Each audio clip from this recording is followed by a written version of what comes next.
Bonjour à tous, bienvenue sur Fréquence Populaire.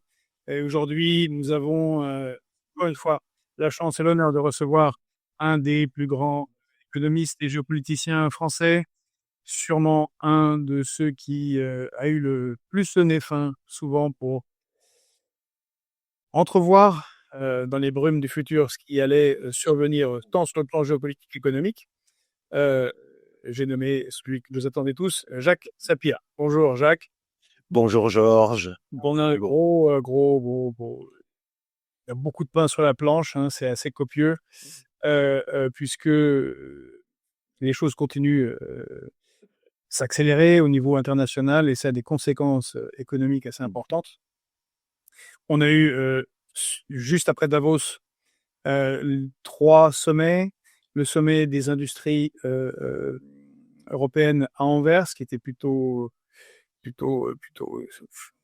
tirer un peu la tête hein, sur l'état de l'industrie européenne. Le sommet des ministres de la Défense de l'OTAN, euh, on va en parler, et puis évidemment la conférence de sécurité de Munich, où il y a eu 2 discours en fait importants, il me semble. Hein. C'est celui de Marco Rubio, à comparer avec celui de J.D. Vance, et surtout celui de Monsieur Merz, hein, qui est très Deutschland über alles.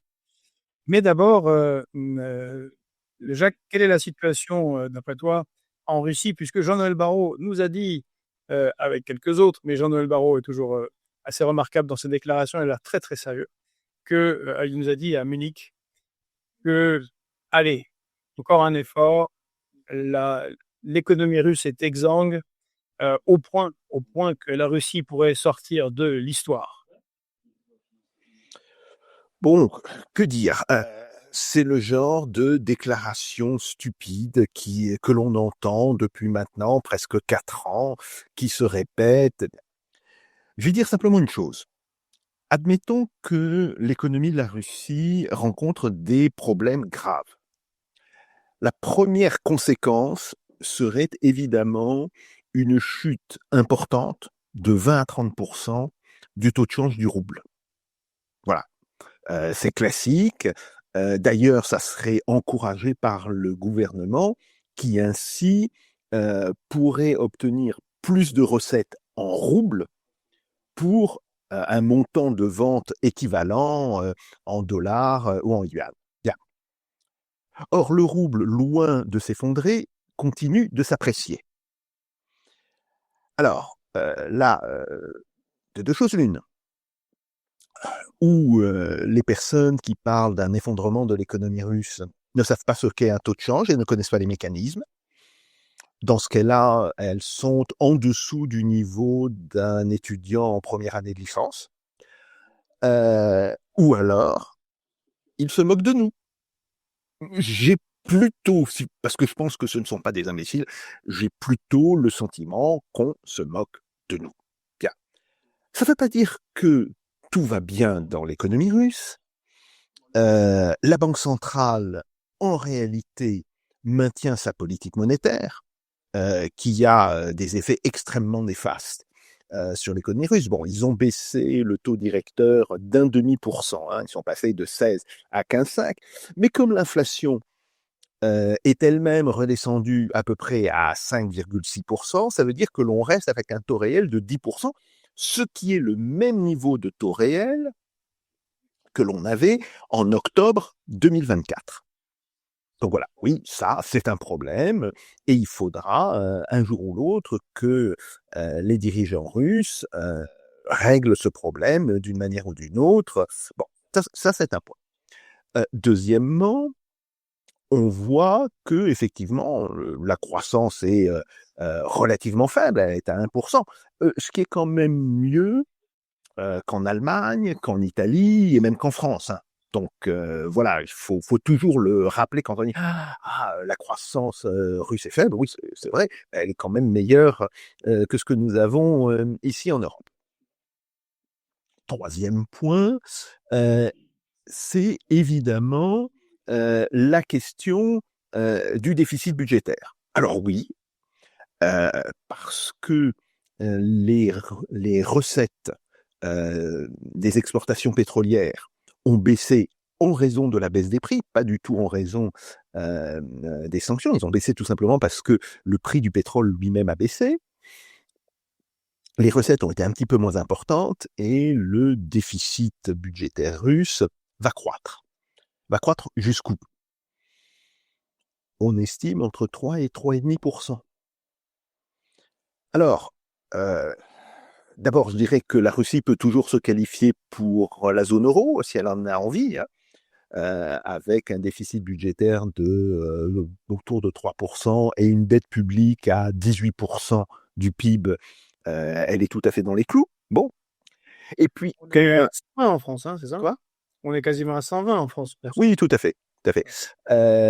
Et par ailleurs, justement, que des politiciens français aient le culot de parler de ça quand on sait que l'année dernière, on a fait 5,4% à peu près, bon, et que en 2026, on a prévu 4,9%, on peut tabler sur 5,2 de manière assez sûre.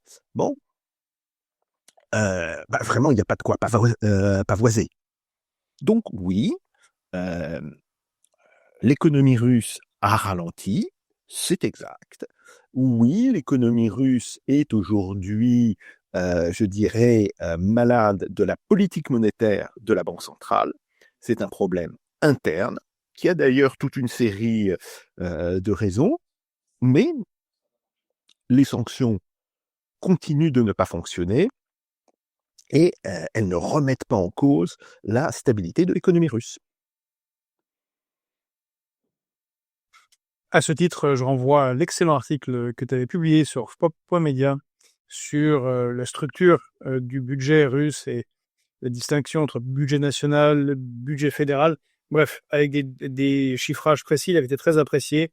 Et si ça vous intéresse, allez sur le site. En tout cas, on mettra le lien vers cet article en description parce que ça montre la réalité des effets de la guerre sur l'économie russe et c'est assez important, très, très, très éloigné de ce que voient nos dirigeants européens. Alors, la guerre pour la Russie en Ukraine continue et évidemment pour les Ukrainiens. Donc, on a une continuation de la guerre d'attrition, en particulier sur l'arrière, sur les infrastructures énergétiques, qui, je crois, sont maintenant très, très durement atteintes. Hein. C'est-à-dire qu'on parle de, alors, selon certains, un tiers de la population de Kiev aurait quitté la ville. On parle de risque de choléra au printemps, puisque les systèmes d'assainissement des eaux Et ça ne fonctionne plus. Hein. concrètement ne fonctionnent plus. Donc, ça commence à être grave, parce qu'en fait, ce sont des villes européennes très peuplées. Et sur le front, après une avancée russe, on est un peu dans une stagnation. Les Ukrainiens ont repris quelques villages qui ont été repris par les Russes. On est 14-18 là, non? Non, c'est un petit peu différent. En fait, ce qu'ont fait les Ukrainiens, ils ont déplacé des troupes du nord et du centre vers la zone sud des combats pour essayer de boucher les trous. Et ils ont effectivement réussi à surprendre les forces russes à 2-3 endroits, donc ils ont avancé, puis les forces russes ont fait intervenir leurs réserves, et elles ont repris une partie du terrain. Mais ça n'a pas été sans conséquence pour les forces ukrainiennes qui ont perdu beaucoup de monde dans cette opération-là et qui par ailleurs ont largement dégarni le nord. Alors que ce soit là où la Russie et l'Ukraine ont une frontière avec Soumy, donc c'est dans la région de Kharkov, ou que ce soit au nord de la région de Donetsk, et puis ce qu'on appelle le front centre, c'est un peu plus au sud de la région de Donetsk, c'est vers Pokrovsk, Tchasovyar, bon, etc. Et là, effectivement, les Russes sont à nouveau à l'offensive, et il semble qu'ils vont développer cette offensive. Donc, ce que les Ukrainiens ont obtenu, c'est d'arrêter pour un temps l'offensive qu'il y avait dans le sud, dans l'oblast de Zaporizhzhia, qui était une offensive qui effectivement menaçait la ville même de Zaporizhzhia de manière assez claire. Bon, là, ils ont d'une certaine manière arrêté pour l'instant, hein, parce que les Russes ont repris quand même toute une série de villages Ça laisse à penser qu'ils ont toujours des capacités d'offensive. Mais l'important, c'est que sur l'Oskil, donc qui est tout à fait au nord, et dans toute une série d'autres régions, les forces russes sont largement à l'offensive et ça pourrait provoquer des déstabilisations importantes du front dans les 15 jours à un mois qui viennent. Donc, c'est ça visiblement la situation militaire. Par ailleurs, on sait de sources ukrainiennes, parce que ce qui est très important, c'est que actuellement les langues se délient un petit peu du côté ukrainien. C'est probablement lié à la fragilité politique de Volodymyr Zelensky suite aux différentes affaires de corruption. Et alors, ça se délie à la fois d'un point de vue politique. Il y a de plus en plus de députés qui disent bon, maintenant on n'a pas le choix, il va falloir que l'on signe une paix, même si cette paix ne nous plaît pas, bien. Mais aussi d'un point de vue militaire, parce qu'il y a toute une série de commandants de brigade, c'est-à-dire l'équivalent de généraux, hein, euh, généraux 2 voire 3 étoiles,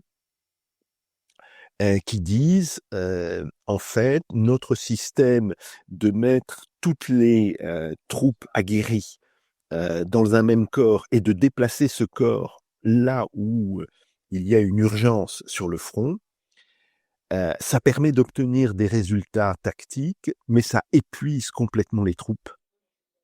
Et aujourd'hui, nos troupes sont matériellement et moralement dans un état d'épuisement extrême. Ce qui est une manière je dirais, de tirer la sonnette d'alarme. Alors il faut rappeler que c'était la tactique qu'utilisait l'armée allemande, la Wehrmacht, de fin 43, début 44 jusqu'à la fin. Cette espèce de rotation des troupes bonnes, enfin des troupes qui avaient une grande valeur combative pour parer au plus pressé, bien. Mais que c'est exactement ce qui s'est passé. C'est-à-dire que, ce faisant, ces troupes ont subi des pertes lourdes et à un moment donné, elles n'ont pas pu les reconstituer et l'armée allemande s'est retrouvée, sans troupes de valeur, sans troupes ayant une grande capacité combative, uniquement avec, des unités du Volkssturm, ou des unités de 2e ou de 3e ordre. Ce qui explique d'ailleurs, le fait que, à la fin, à partir de début 45, les Russes, ils entrent un petit peu comme dans du beurre, hein, dans l'armée allemande. Ils ont beaucoup moins de pertes, alors qu'ils avaient avant des pertes sérieuses, et que par contre les pertes allemandes montent de manière absolument astronomique. Bon, donc voilà, on est au moment où cela risque de se reproduire en Ukraine. C'est effectivement ce qu'on avait vu avec l'offensive à Koursk, avec la perte de très très bonnes unités ukrainiennes pour un an d'opération de communication. Effectivement, c'est ce qui a l'air de se passer à Zaporizhzhia. Et cette situation très difficile pour le commandement ukrainien, comme tu l'as dit plusieurs fois ici, où s'il y a une pression à un endroit, ça dégarnit l'autre. Et d'ailleurs, les langues se délient, tu as dit les langues se délient en Ukraine, mais se délient même ici, puisqu'on a vu avec surprise un reportage sur France 2 parlant du ras-le-bol des citoyens ukrainiens de l'Ouest, des kidnappings ou des enrôlements forcés d'hommes sur le front. C'est assez significatif pour le noter. Alors, pendant ce temps, visiblement, c'est pas ce que considère Volodymyr Zelensky, puisque lui a tenu des propos du même acabit que ceux de Jean-Noël Barrot. Encore un peu, encore de l'aide, on va y arriver. Le sommet des ministres de la Défense de l'OTAN était tout particulièrement marquant de ce point de vue-là, puisque 35 milliards d'aides supplémentaires ont été annoncées, et il en ressort principalement un soutien inconditionnel d'Ukraine, et rien qui aille vers une quelconque paix. En début février, c'était le 2 ou le 3 février, c'était Mark Rutte qui était à la Rada pour dire que bientôt des avions de l'OTAN voleraient dans le ciel, les troupes de l'OTAN seraient au sol, il y aurait des bateaux de l'OTAN dans la mer Noire, exactement ce que refusent les Russes. Et est-ce que cela paralyse les discussions de la trio russo-ukrainienne américaine à Doha, ou alors l'agitation européenne ne les intéresse pas du tout? Je parle de Genève. Alors, je pense que ça a une influence, effectivement, une influence de ralentir le rythme des négociations, mais ça ne les a pas arrêtés. Les négociations, alors qu'elles aient lieu à Doha ou qu'elles aient lieu maintenant à Genève, hein, parce qu'il y a un autre forum qui s'est ouvert à Genève, montrent, et alors c'est intéressant, c'est à la fois les Russes et les Ukrainiens qui le disent, des progrès substantiels. Bon. En langage diplomatique, ça veut dire que certes, on est encore assez loin d'un résultat, mais que l'on avance vers ce résultat. Bon. Donc, fondamentalement, on est dans une situation où je pense que les Ukrainiens ont compris qu'ils n'obtiendraient pas un soutien de l'OTAN suffisant pour leur permettre de stabiliser la situation. Il y a le problème, effectivement, de l'économie ukrainienne, qui est en train de s'effondrer de manière tout à fait évidente. Il y a le problème, comme tu l'as dit, des attaques sur la logistique ukrainienne. Et après avoir à peu près cassé tout ce qui était possible de casser dans le système énergétique ukrainien, les Russes maintenant s'en prennent au système ferroviaire. Parce que oui, les Ukrainiens ont ressorti des vieilles locomotives diesel qu'ils avaient gardées du temps soviétique. Bon, ils sont toujours utilisables. Hein.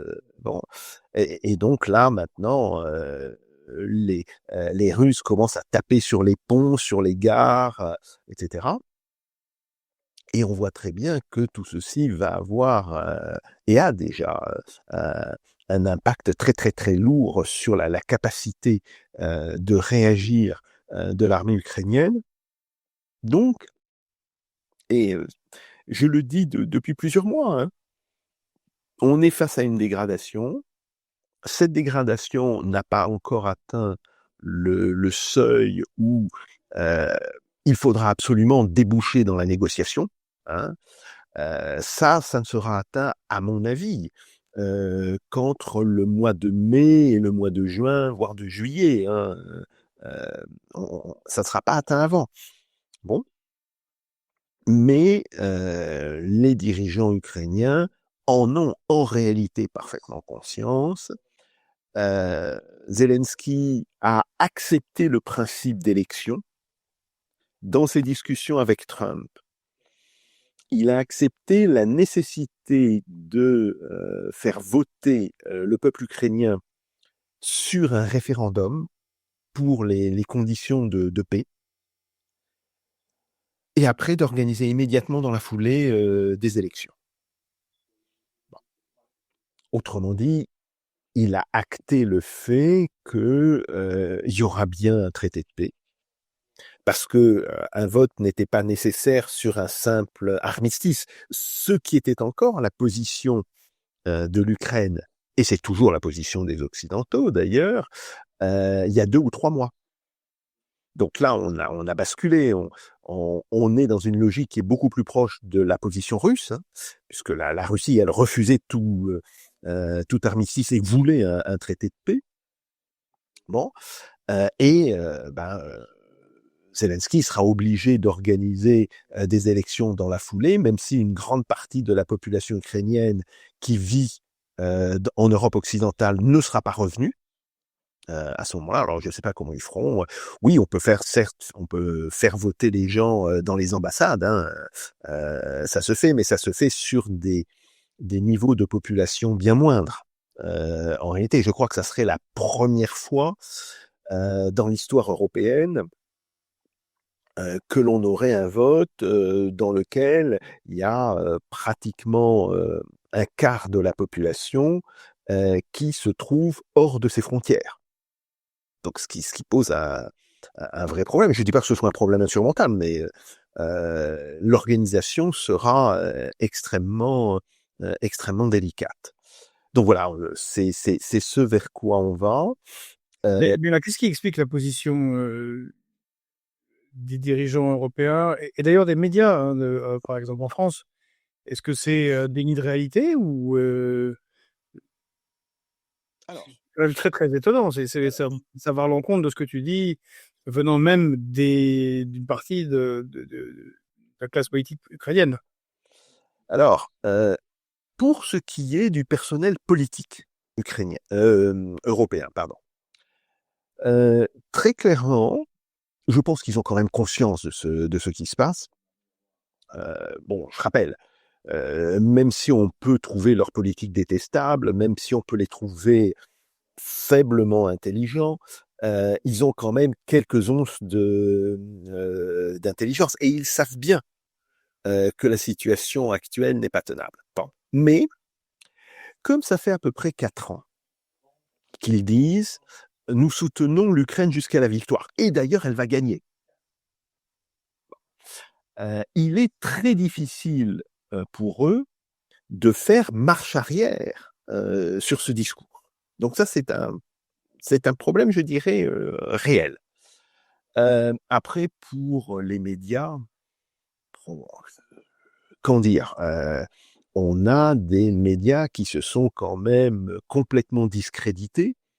Alors, plus ou moins selon les pays. Les médias français se sont énormément discrédités. Les médias britanniques, peut-être un petit peu moins. Je dirais la même chose pour les médias allemands, où il y a plus de débats. Mes collègues qui lisent couramment l'allemand, je le dis tout de suite, je lis pas l'allemand. Bon, non, je pense que j'aurais dû, à un moment de ma vie, me mettre à l'allemand, mais bon, que ce soit pas... Certains diraient, Jacques, que tu as toutes les qualités.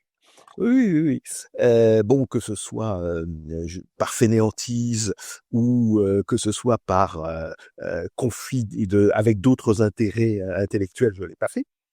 Bon, donc mes collègues qui travaillent dans le monde allemand et qui lisent l'allemand me disent tous que, par exemple, oui, il y a bien sûr une tendance pro-ukrainienne dans la presse, mais cela n'empêche pas des journaux comme le Spiegel ou d'autres de sortir des articles qui sont beaucoup plus critiques.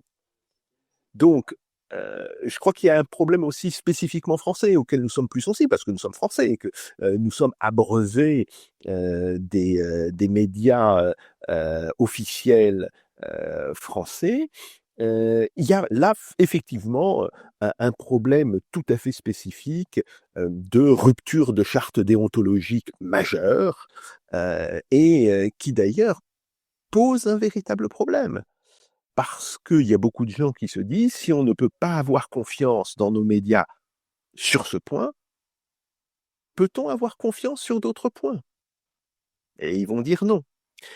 Et néanmoins, c'est un véritable problème parce que ce que l'on appelle la réinformation, il peut y avoir des choses très justes, bon, comme ce que je fais, comme ce que d'autres auteurs font, comme par exemple dans le domaine militaire, ce que fait Sylvain Ferreira, celui qui tweet sous le pseudonyme de Tercio del Sol. Bon, il y a plusieurs sites qui sont bons. Il y a aussi ce que fait Patricia Marens. Bon, elle le fait en anglais, mais c'est toujours d'une très très très très grande qualité. Mais il y a aussi, il faut le reconnaître, énormément de sites qui racontent n'importe quoi. Et donc c'est le problème. Puisque les médias, dont c'est le métier, ne font plus leur travail, eh bien effectivement, il peut y avoir, alors certes, des médias de réinformation ou de contre-information, oui, ça existe, mais il peut y avoir surtout beaucoup de n'importe quoi. Et d'ailleurs, c'est ce que l'on avait vu au moment de la crise des Gilets jaunes. Et c'est ce que l'on avait vu, en fait, depuis les années 2012, 2013. Je rappelle d'ailleurs, c'est ce qui m'a valu la fermeture de mon blog. Parce que mon blog était devenu une source majeure d'informations pour les gens. J'atteignais, par exemple, au moment de la crise grecque, j'atteignais des chiffres de lecture de l'ordre de 100 à 120 000 personnes par semaine. Tu vois? Bon, donc, il y avait, Plus que la plupart des médias écrits. Hein. voilà, bon, il y avait déjà ce deep trend, donc c'est pas nouveau, mais évidemment, ça atteint, je dirais, ça atteint un niveau aujourd'hui qui fait que plus personne, en réalité, ne croit les journaux. Pour en revenir au personnel politique européen, y compris français, évidemment, est-ce qu'on, puisqu'on va, on va suivre ta supposition, qui je crois est la bonne, qu'ils sont pas complètement idiots, et puis qu'ils ont des informations qui leur sont données par des gens qui ne le sont pas du tout. Je parle de service de renseignement. Et donc, euh, hum, est-ce que là, on a affaire à ce dont on a parlé déjà, à profiter d'une situation pour avancer d'autres agendas, comme la fédéralisation de l'Union européenne, le 28e régime cher à Ursula von der Leyen, qui en est un des éléments, ou l'Allemagne qui souhaite devenir dominante dans l'Union européenne, avoir la plus grosse armée. Est-ce que c'est ça, ou alors est-ce que c'est déjà une préparation politicienne à la bataille sur la responsabilité de la défaite en Ukraine, où certains pourront dire: quoi? Nous? Mais nous avons tout fait jusqu'au bout. Si on nous avait suivis, bah, c'est à cause de Trump, c'est à cause de l'autre, c'est à cause des Ukrainiens, c'est à cause de ces faiblards ici. Nous, grâce à nous d'ailleurs, on les a arrêtés sur le Dniepr, hein, sinon ils auraient pu aller, Dieu sait. Alors, je pense qu'il y a beaucoup de ça. Effectivement, nous allons connaître une situation assez désagréable pour la qualité de la démocratie et de la vie politique, qui va être similaire à ce qui s'était passé au début des années 50 aux États-Unis, le fameux débat Who lost China? Qui a perdu la Chine? Comme si la Chine appartenait aux Américains et qu'ils avaient pu la perdre. Bon, c'est un autre problème plus général, mais ça a donné lieu au macartisme. Hein. Il faut toujours rappeler ça. Donc, je pense qu'on va avoir ce type de débat. Et C'est avec un macartisme qui nous menace, avec le tout à fait, tout à fait. Democracy Shield. Voilà. Et de ce point de vue-là, effectivement, les mesures qui ont été prises contre Jacques Beau, qui ont été prises contre Xavier Moreau, quoi qu'on puisse penser d'eux, ça rentre dans cette logique de macartisme. Bon, donc ça, c'est un premier point. Après, qu'il y ait des gens qui veuillent à tout prix faire avancer un agenda fédéraliste, oui, c'est une évidence, essentiellement Madame von der Leyen.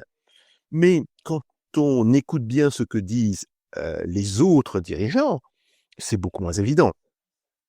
Par exemple, Macron, lui, il est plutôt pour un emprunt au niveau européen qui serait redistribué après aux pays en fonction de leur taille et de la taille de leur PIB dans le PIB européen pour financer justement le développement d'armes.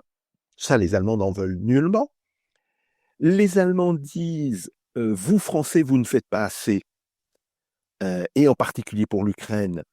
Mais ce à quoi il y a déjà une réponse toute prête qui continue à dire oui, mais nous, on paye aussi l'arme nucléaire, et excusez-nous, nous avons l'arme nucléaire, vous ne l'avez pas. Bon, c'est aussi, et ce qui est aussi vrai, hein. Nous avons des gens qui sont atteints du syndrome de Stockholm et qui, après s'être pris une rouste de la part des Américains, en redemandent. L'exemple même, c'est le Danemark. Bon. On a des gens qui pensent un peu plus sérieusement à se découpler Mais est-ce qu'ils en ont imaginé toutes les conséquences? Ce n'est pas évident. Par exemple, je vois que dernièrement, il y a des responsables danois qui ont dit mais on peut en fait le logiciel qui permet aux Américains de contrôler nos F-35 peut être désactivé. C'est exact. Le problème, c'est que la firme qui fournit le contre-logiciel, ce logiciel qui permettrait la désactivation, elle est britannique. Ce que les Britanniques accepteront de le vendre aux Danois? Bonne question, et je vous remercie de me l'avoir posée. Question suivante. Bon, nous avons tout ça. Même chose, par exemple, sur la position de Merz sur l'armée allemande. Alors, voilà. Bon, les Polonais avaient déjà dit, nous voulons avoir la plus puissante des armées d'Europe. Bien. Et d'ailleurs, à leur niveau, pour leur PIB, hein, ils font un effort tout à fait remarquable. La Pologne va acheter à peu près 1 millier de chars coréens. Pas des chars américains, mais pas des chars européens non plus. Hein.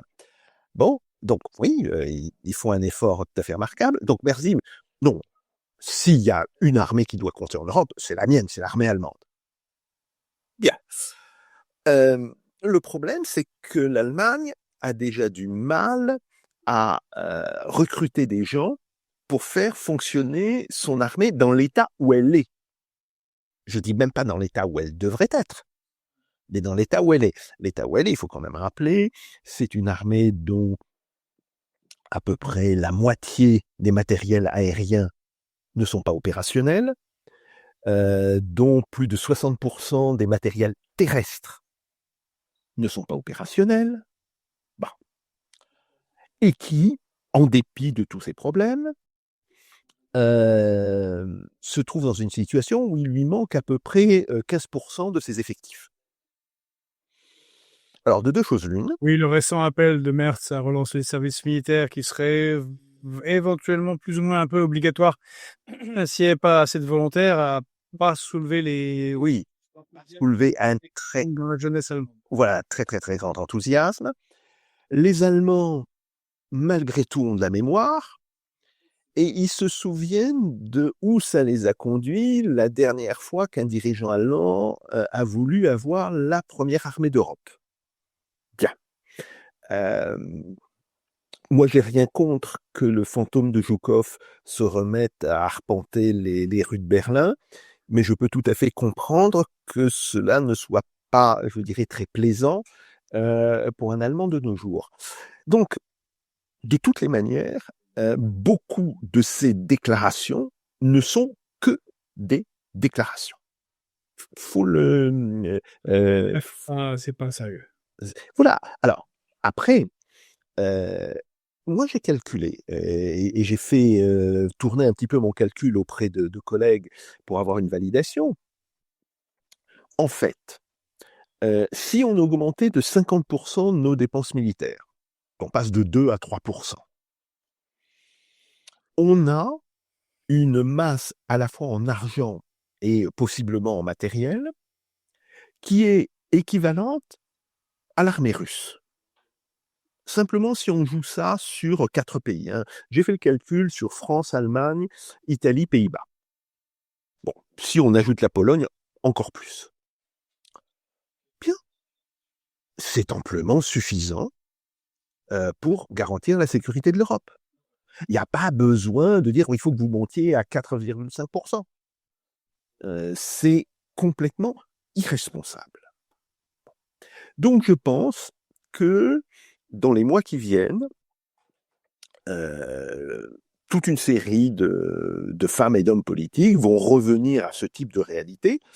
Maintenant, il n'est pas impossible non plus qu'ils cherchent à camoufler le recul qu'ils seront obligés de faire sous des arguments du genre « nous, on l'aurait bien fait si tout le monde nous avait suivis ».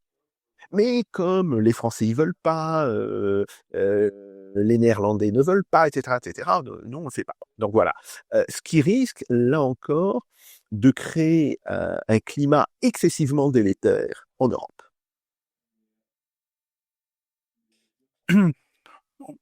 Juste pour le signaler, à Munich, la première ministre danoise qui a eu visiblement des vapeurs et qui est un peu agacé de ne pas trop pouvoir faire quoi que ce soit face aux velléités américaines, a dit que l'ennemi était toujours la Russie et qu'il fallait tirer des missiles de longue portée dans la profondeur de la Russie. Bon, je sais pas trop ce qu'il lui a pris. On va dire que c'est comme les autres. Hein. Visiblement, il y a un exercice qui va sortir la plus grosse ineptie. C'est un peu comme chez R. En termes de déportation immigrés, je crois que voilà. On est un peu dans le même registre. Alors, moi, ce qui m'a le plus marqué, bon, on a déjà parlé ici sur Fréquence Populaire, mais on attendait beaucoup ton avis. C'est le sommet des entrepreneurs et entreprises européennes qui s'est tenu à Anvers sous le patronage du Premier ministre, évidemment, Bart de Wever. Et on peut se dire que quelque chose de grave a été dit là-bas, car il n'y a eu aucune couverture médiatique française. C'est-à-dire aucune, rien du tout, zéro absolu. Et pourtant, c'était assez impressionnant. Donc, on l'a dit ici, le patron d'Ineos, qui n'est pas spécifiquement un amoureux de la Russie ni un bolchevique, Jim Ratcliffe, milliardaire de son État, le Premier ministre Bart de Wever, qui a déjà montré sa pertinence au moment de la non-saisie des avoirs russes, qui ont déclaré que l'état de l'industrie européenne est catastrophique, en particulier chimique, que les pertes d'emplois se comptent par dizaines de milliers, et pertes d'emplois directs. Hein, donc, les indirects, c'est encore pire, que 101 sites industriels ont été fermés, alors, les deux, le ministre, il y a un long discours, je suis très, très étonné qu'on ne devrait pas parler, dit la situation est catastrophique, dangereuse pour le fonctionnement de nos hôpitaux, et on ne peut pas parler d'indépendance ou de défense ou d'augmentation des armées s'il n'y a pas d'industrie chimique, s'il n'y a pas d'industrie tout court. Alors, je t'ai demandé l'état de l'économie russe tout à l'heure. Et qu'est-ce que ça nous dit, ça, ce sommet des entrepreneurs, des entreprises à Anvers, qui, qui a l'air vraiment très, très, très inquiétant pour l'industrie européenne, sans qu'il y ait énormément visiblement de levier d'action, parce que Jim Ratcliffe dit qu'il faut au moins 70 milliards minimum pour redresser ce qui a été perdu. Et derrière, Madame Ursula von der Leyen parle de 28e régime et de fédéralisation et de choses qui n'ont rien à voir avec le sujet abordé. Alors, oui, je pense que l'état de l'économie européenne, et spécifiquement de l'économie de l'Europe occidentale, c'est-à-dire Allemagne, Belgique, Pays-Bas, France, et Italie en partie, connaît des problèmes tout à fait gigantesques. On sait aujourd'hui que l'Allemagne perd 10 000 emplois industriels, en règle générale des emplois industriels très qualifiés, par mois. Ils auront donc perdu un total de 120 000 dans l'année. Bon, l'industrie allemande continue de s'enfoncer dans la crise. Il y a eu un très bel article sur le blog de l'OFCE. Hein. L'OFCE, c'est ce centre de recherche qui est lié à Sciences Po. Bon, c'est là où travaille De Heyer, enfin bon, toute une série de collègues, qui d'ailleurs remet en cause les chiffres que l'on donnait traditionnellement sur le poids de l'industrie. Et ils disent que l'industrie allemande serait à peu près entre 19,5 et 20% du PIB. Je rappelle que avant la crise de la Covid, au milieu des années 2010, on estimait que l'Allemagne, c'était à peu près, l'industrie allemande, c'était 25% du PIB. Donc il y a un vrai problème. Alors bien sûr, ils continuent d'être beaucoup plus industrialisés que nous, hein, il n'y a pas de problème. Même si eux-mêmes, les gens de l'OFCE pensent qu'il faut un petit peu remonter. Hein. Ils ont repris les statistiques et ils disent, donc, quand on dit qu'on est passé sous 10%, c'est pas vrai, on est probablement à 11%. Bon, ok, mais 11%, c'est quand même pas glorieux, hein. C'est en réalité très mauvais. Oui, pour la France. Tout à fait. Bon, donc voilà, oui, il y a ça. Et alors, ce qui est plus important encore, c'est qu'on voit que dans cette dégradation de l'industrie, les industries qui sont de fortes consommatrices de courant, qui ne sont pas les industries les plus nombreuses en termes d'employés, hein. Ce sont au contraire des industries qui sont très intensives en capital et assez peu intensives en travail. Donc, quand ils perdent des gens, ça se voit pas trop parce que c'est pas des grosses masses qui perdent. Bon. Ces entreprises, dont la chimie, bien sûr, mais la métallurgie aussi, ces entreprises baissent aujourd'hui sur un rythme de 8 à 9% par an. C'est absolument catastrophique. Mais vraiment, c'est catastrophique. Alors, je parle bien d'un secteur très particulier, hein, le secteur qui est très intensif en énergie et qui est d'ailleurs en même temps très intensif en capital. Donc, ce secteur, en réalité, ne représente qu'une partie, une petite partie de l'industrie. Hein, on sait très bien, par exemple, qu'en Allemagne, l'industrie qui compte, c'est la construction mécanique, c'est l'automobile, qui est moins intensive en énergie et moins intensive en capital que la chimie et que la métallurgie. Bon. Mais si la métallurgie et la chimie disparaissent, comment vont-ils faire fonctionner l'industrie automobile? Parce que l'industrie... C'est ce que répète régulièrement Jean-Marc Jancovici. Oui, dans le PIB, l'énergie, le pétrole, ça compte que pour quelques pourcents de PIB, mais enfin, s'il n'y en a pas, tout le reste... Voilà. Tout le reste, ça arrête. Donc, voilà.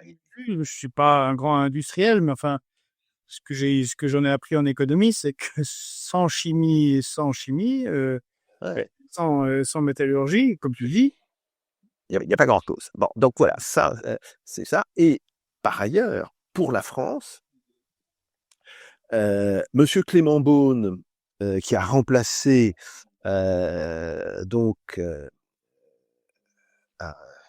excuse-moi, vas-y, Alzheimer stade 1, l'ancien Premier ministre,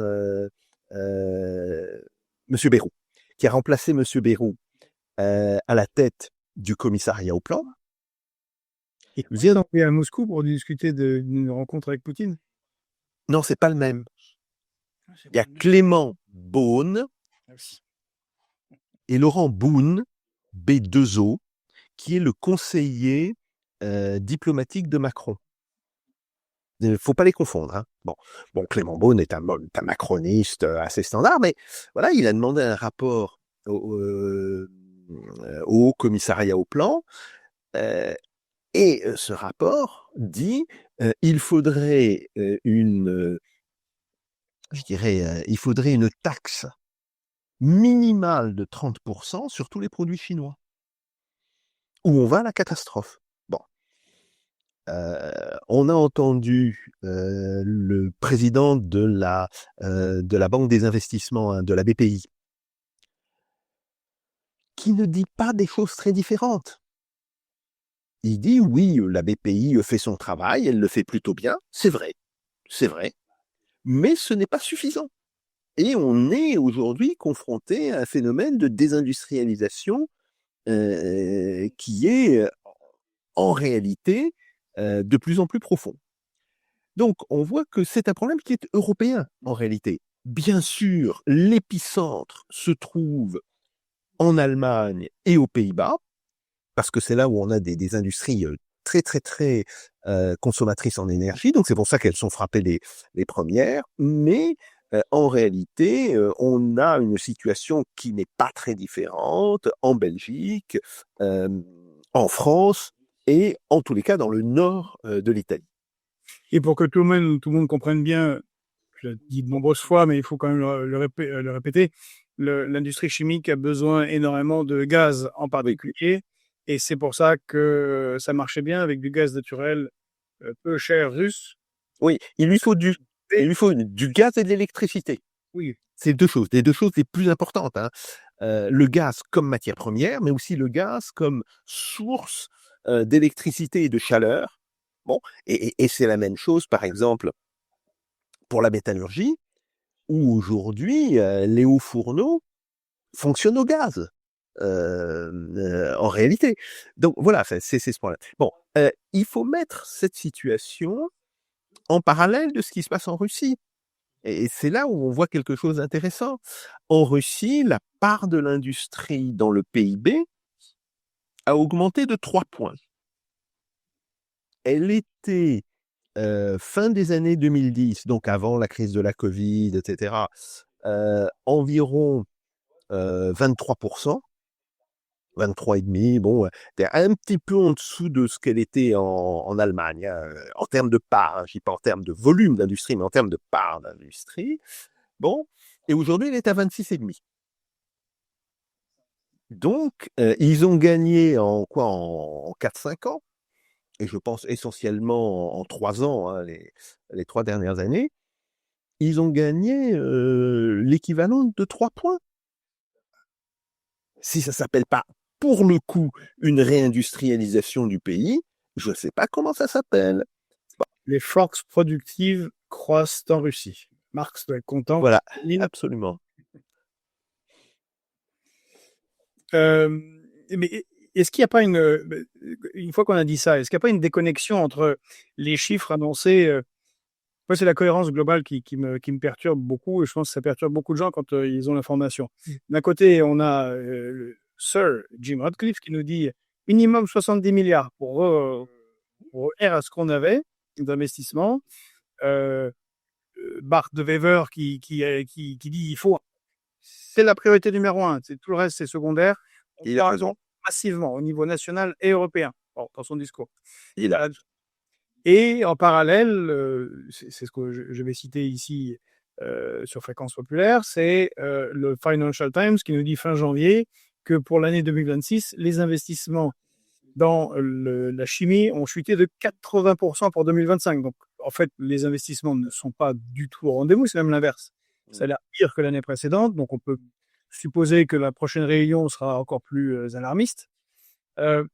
Et dans le même temps, on envoie 90 milliards à l'Ukraine, on promet 35 autres milliards, et Monsieur Merz, comme tu as dit, ne semble pas avoir la force humaine, les forces humaines pour faire une grosse armée, mais est-ce qu'il a la capacité industrielle pour le faire, en fait? Bah, c'est une capacité industrielle qui reste très, très, très partielle.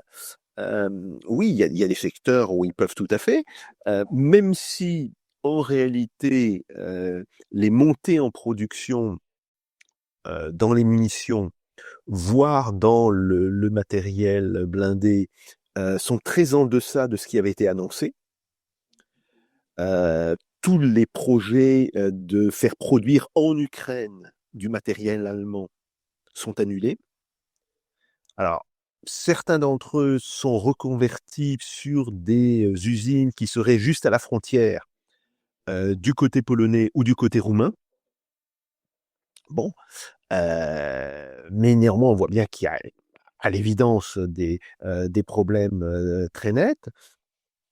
Et aujourd'hui, je dirais, ce qui est frappant, c'est qu'il n'y a pas une vision d'ensemble du problème de l'industrie associé à la question de la sécurité nationale et globalement de la souveraineté nationale. Même les Allemands sont incapables, et c'est ça qui est étonnant, parce que il y a 20 ou 30 ans, je ne pense pas que ça aurait été le cas. Mais aujourd'hui, les Allemands semblent incapables de raisonner de manière globale ou concertée. Donc, ils s'attachent toujours à certaines productions, et quand on leur dit « oui, mais ces productions-là ont besoin d'autres productions », ben là, il y a un grand silence. Donc, de deux choses l'une. Ou c'est un manque de capacité.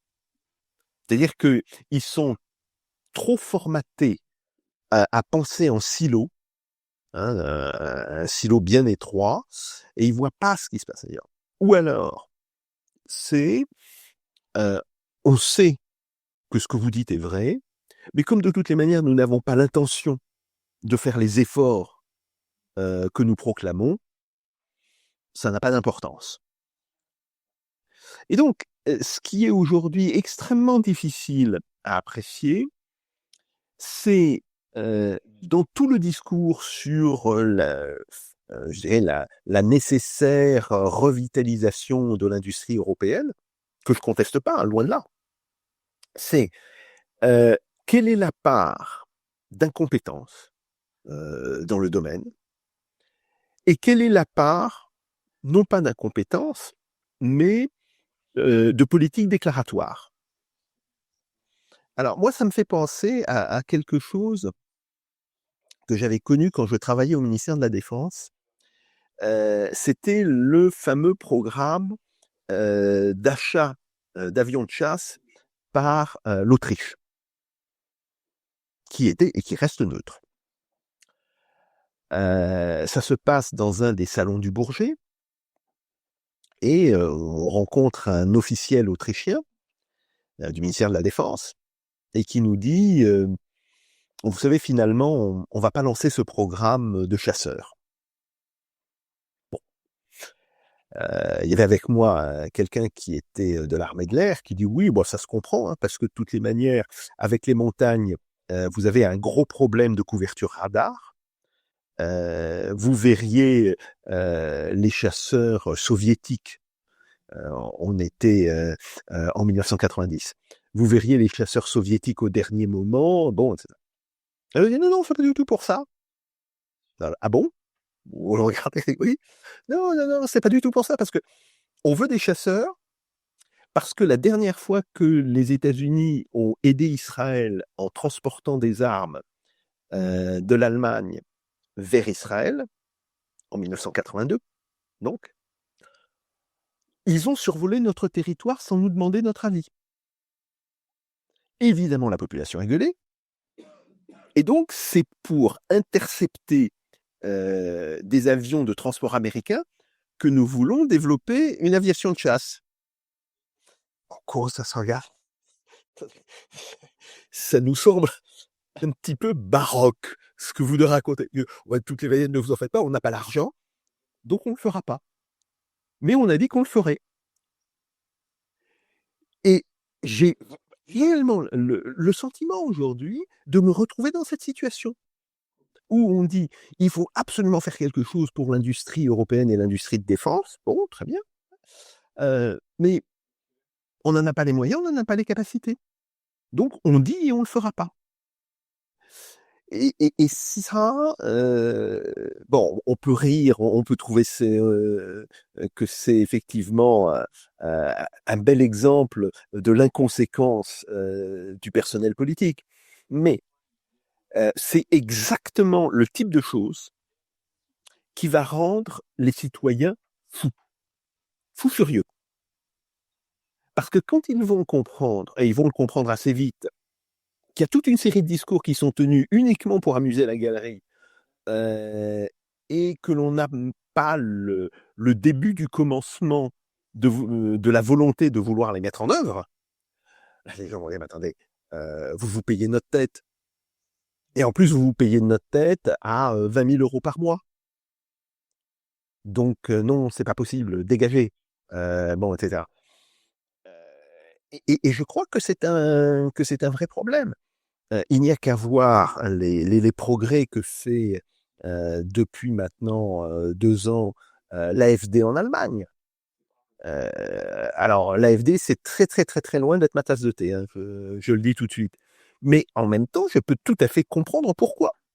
Parce que les gens aujourd'hui disent, ils sont fous. Ils sont fous, ils se payent notre tête. En plus, ils se payent notre tête avec notre argent. Oh, il y a un moment donné où assez c'est assez. Bon, et ça, c'est un phénomène qui risque de se reproduire dans toute une série de pays. Et par exemple en France, où quand même ce discours a été très tenu, hein, je pense que ça va avoir des conséquences électorales importantes pour la prochaine élection présidentielle ou pour les élections à venir. Oui, parce que c'est ce que j'allais te dire. Tout ça, tous ces discours, c'est bien beau, mais enfin bon, tout ça aura nécessairement des conséquences très concrètes et des conséquences concrètes très, très, très rapides. Mmh. D'ailleurs, je ne sais pas si je te l'avais dit à toi, mais un des économistes que tu nous avais fait rencontrer, un des deux qui est à la tête disons, de l'INSEE russe, Mmh. Mmh.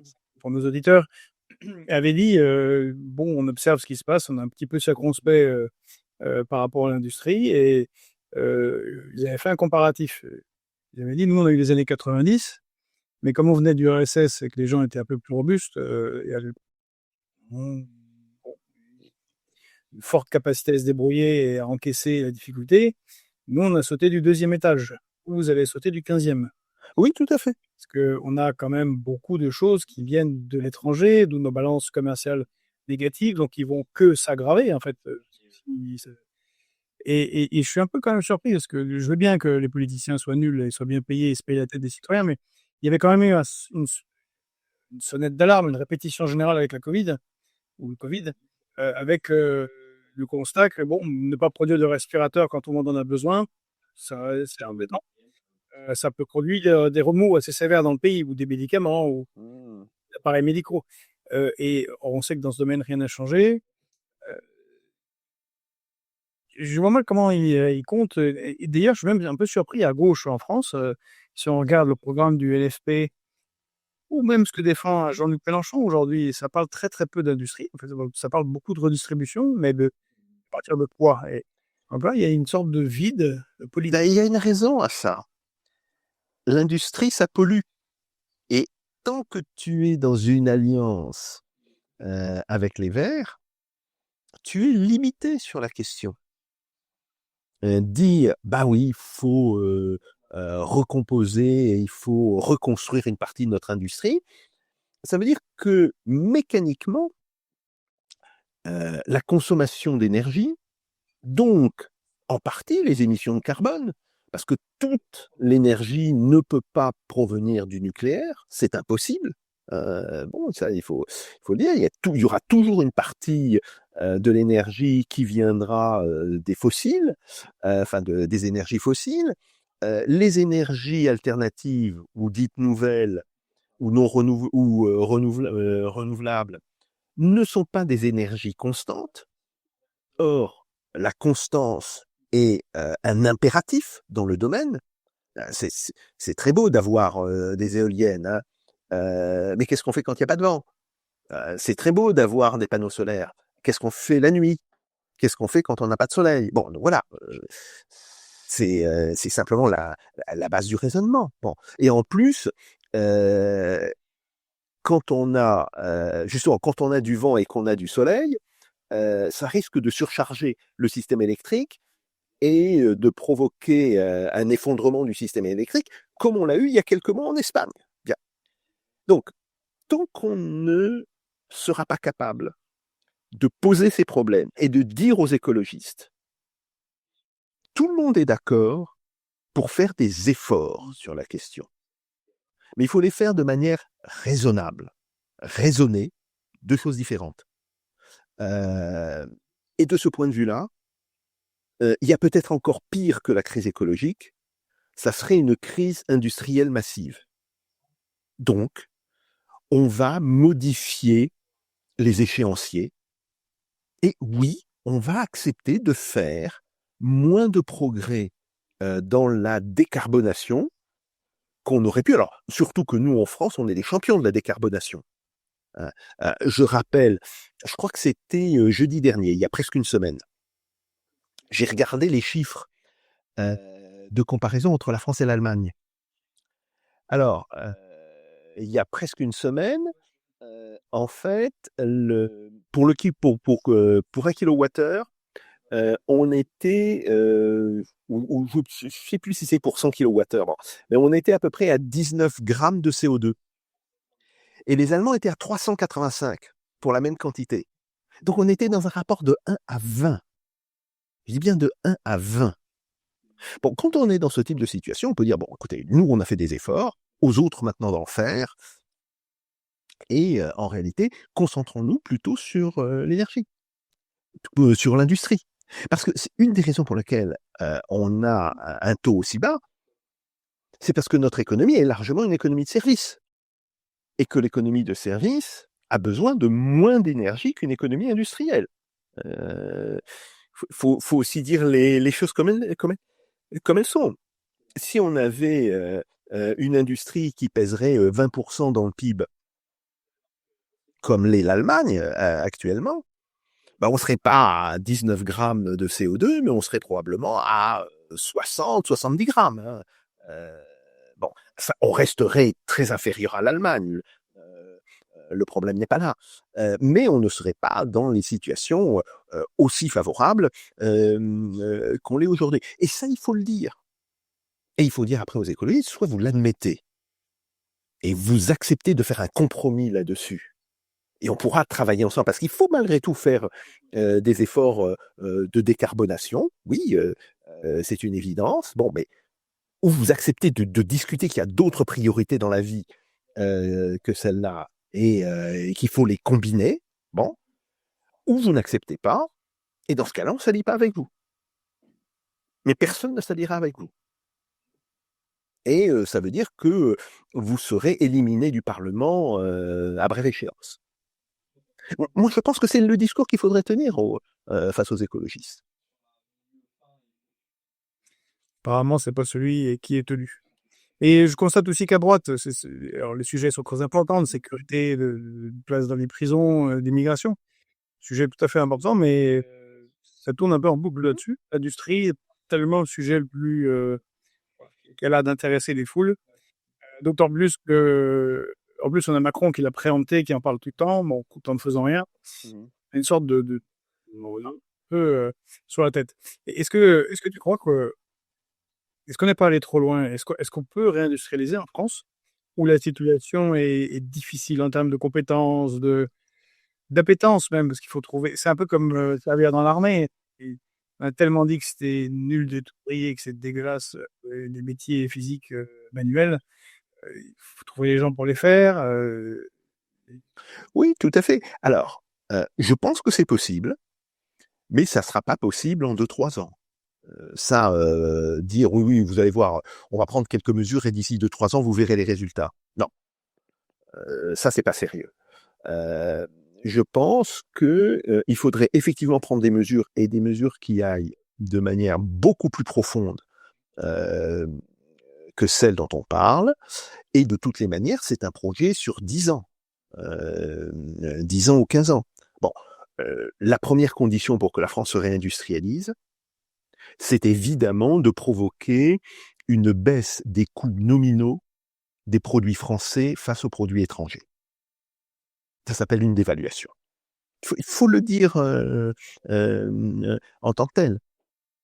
Donc, ça veut dire sortir de la zone euro, déprécier, laisser le franc retrouver, se déprécier de 30-35%, parce que c'est à peu près ce dont il faudra le déprécier. Si on estime que il s'est apprécié par rapport aux autres monnaies européennes d'environ 20% dans le régime de l'euro, et si on veut en plus retrouver une capacité offensive en matière d'exportation, oui, il faudra le déprécier de 35%, mais ça prendra du temps. Et puis, effectivement, tu l'as dit, il y a le problème des compétences, il y a le problème des rémunérations.